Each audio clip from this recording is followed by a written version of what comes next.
আচ্ছা, জীবনে কখনো কোনো মৃত ব্যক্তিকে গোসল করিয়েছেন? যদি কখনো সুযোগ হয় তাহলে সেই মৃত ব্যক্তিকে গোসল করাবেন।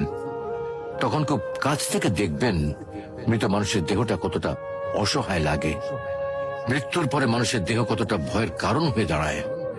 সুযোগ পেলে রাতে লাশটা পাহারা দেবেন, তখন বুঝতে পারবেন প্রিয় মানুষটার লাশ রাতের বেলায় আপনার কাছে কতটা অদ্ভুত লাগে, কতটা ভয়ের কারণ হয়ে ওঠে, কতটা আতঙ্কের কারণ হয়ে যায়।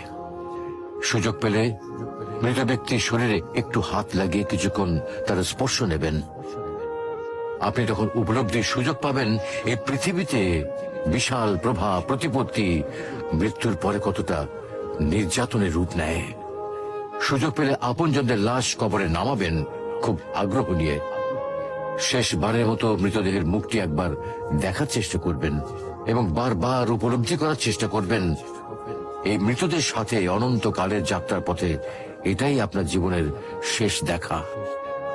সুযোগ পেলে মাঝে মধ্যে কবরস্থানে গিয়ে নীরবে কিছুক্ষণ দাঁড়াবেন।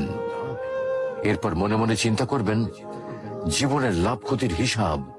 এই মৃত মানুষগুলো এই পৃথিবীতে কি করে গেছেন, কাদের রেখে গেছেন, যাদের রেখে গেছেন তারা কি কখনো এই মৃত মানুষগুলোকে স্মরণ করার জন্য কবরস্থানের আশেপাশে একটি বারের জনকে দেখতে আসে?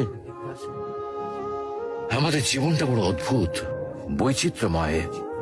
আমরা এর জন্যে ওর জন্যে, ধন সম্পদের জন্যে, ঐশ্বর্যের জন্যে, বাড়ি গাড়ি টাকা পয়সার জন্যে কত মায়া দেখাই, আগ্রহ দেখাই, আরো চাই আরো চাই আমাদের। অথচ এই জীবনে আমরা মৃত্যুর কথা না ভেবে, পরকালের জবাবদিহির কথা না ভেবে কিভাবে আরো সম্পদ অর্জন করতে পারি সেই চিন্তায় বিভোর থাকি। হায় রে জীবন, এখনো সময় আছে, ফিরে আসুন মহান রবের দিকে।